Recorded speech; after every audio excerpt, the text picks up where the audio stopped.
اعوذ باللہ من الشیطان الرجیم بسم اللہ الرحمن الرحیم۔ نبوت مل جانے کے بعد 9 سال تک نبی اکرم صلی اللہ علیہ وسلم مکہ مکرمہ میں تبلیغی فرماتے رہے اور قوم کی ہدایت اور اصلاح کی کوشش فرماتے رہے، لیکن تھوڑی سی جماعت کے سوا جو مسلمان ہو گئے تھے اور تھوڑے سے ایسے لوگوں کے علاوہ جو باوجود مسلمان نہ ہونے کے آپ کی مدد کرتے تھے، اکثر کفار مکہ آپ کو اور آپ کے صحابہ رضی اللہ عنہ کو ہر طرح کی تکلیفیں پہنچاتے تھے، مذاق اڑاتے تھے اور جو ہو سکتا تھا اس سے درگزر نہ کرتے تھے۔ حضور صلی اللہ علیہ وسلم کے چچا ابو طالب بھی انہی نیک دل لوگوں میں تھے جو باوجود مسلمان نہ ہونے کے حضور صلی اللہ علیہ وسلم کی ہر قسم کی مدد فرماتے تھے۔ 10ویں سال میں جب ابو طالب کا بھی انتقال ہو گیا تو کافروں کو اور بھی ہر طرح کے کھلے عام پوری آزادی کے ساتھ اسلام سے روکنے اور مسلمانوں کو تکلیف پہنچانے کا موقع ملا۔ حضور صلی اللہ علیہ وسلم اس خیال سے طائف تشریف لے گئے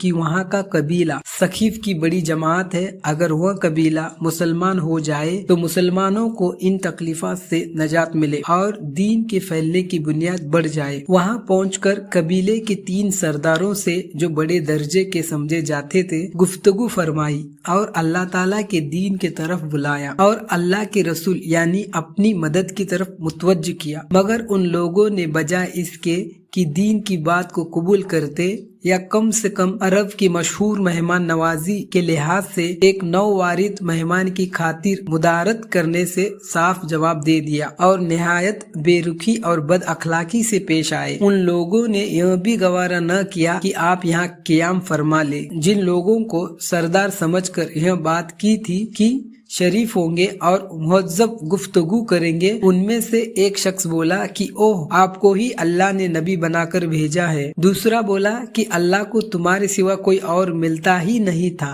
جس کو رسول بنا کر بھیجتے۔ تیسرے نے کہا، میں تجھ سے بات نہیں کرنا چاہتا اس لیے کہ اگر تو واقعی نبی ہے جیسا کہ دعویٰ ہے تو تیری بات سے انکار کر دینا مصیبت سے خالی نہیں، اگر جھوٹ ہے تو میں ایسے شخص سے بات نہیں کرنا چاہتا۔ اس کے بعد ان لوگوں سے نا امید ہو کر حضور اکرم صلی اللہ علیہ وسلم نے اور لوگوں سے بات کرنے کا ارادہ فرمایا کہ آپ تو ہمت اور استقلال کے پہاڑ تھے، مگر کسی نے بھی قبول نہ کیا، بلکہ بجائے قبول کرنے کے حضور صلی اللہ علیہ وسلم سے کہا کہ ہمارے شہر سے فوراً نکل جاؤ اور جہاں تمہاری چاہت کی جگہ ہو وہاں چلے جاؤ۔ حضور اکرم صلی اللہ علیہ وسلم جب ان سے بالکل مایوس ہو کر واپس ہونے لگے تو ان لوگوں نے شہر کے لڑکوں کو پیچھے لگا دیا کہ آپ کا مذاق اڑائے، تالیاں پیٹے، پتھر مارے، حتیٰ کہ آپ کے دونوں جوتے خون کے جاری ہونے سے رنگین ہو گئے۔ حضور اقدس صلی اللہ علیہ وسلم اسی حالت میں واپس ہوئے۔ جب راستے میں ایک جگہ ان شریروں سے اطمینان ہوا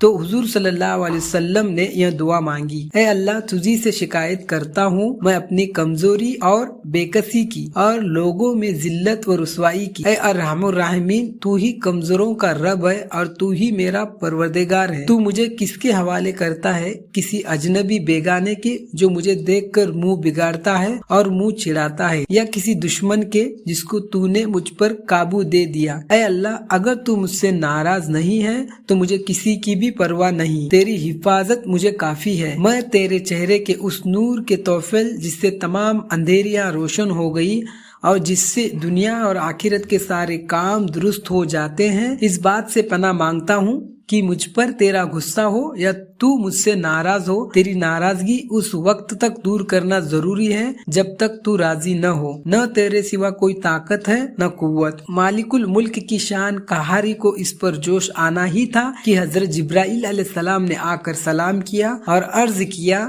کہ اللہ تعالیٰ نے آپ کی قوم کی وہ گفتگو جو آپ سے ہوئی سنی اور ان کے جوابات سنے، اور ایک فرشتے کو جس کے متعلق پہاڑوں کی خدمت ہے آپ کے پاس بھیجا ہے کہ آپ جو چاہے اس کو حکم دے۔ اس کے بعد اس فرشتے نے سلام کیا اور عرض کیا کہ جو ارشاد ہو میں اس کی تعمیل کروں، اگر ارشاد ہو تو دونوں جانب کے پہاڑوں کو ملا دوں جس سے یہ سب درمیان میں کچل جائے، یا اور جو سزا آپ تجویز فرمائے۔ حضور صلی اللہ علیہ وسلم کی رحیم و کریم ذات نے جواب دے دیا، میں اللہ سے اس کی امید رکھتا ہوں اگر یہ مسلمان نہیں ہوئے تو ان کی اولادوں میں سے ایسے لوگ پیدا ہو جو اللہ کی بندگی کرے اور اس کی عبادت کرے۔ فائدہ یہ ہے اخلاق اس کریم ذات کے جس کے ہم لوگ نام لیوا ہیں کہ ہم ذرا سی تکلیف سے کسی کو معمولی گالی دینے سے ایسے بھڑک جاتے ہیں کہ پھر عمر بھر اس کا بدلہ نہیں اترتا، ظلم پر ظلم کرتے رہتے ہیں اور دعویٰ کرتے ہیں اپنے محمدی ہونے کا، نبی کے پیرو بننے کا۔ نبی کریم صلی اللہ علیہ وسلم اتنی سخت تکلیف اور مشقت اٹھانے کے باوجود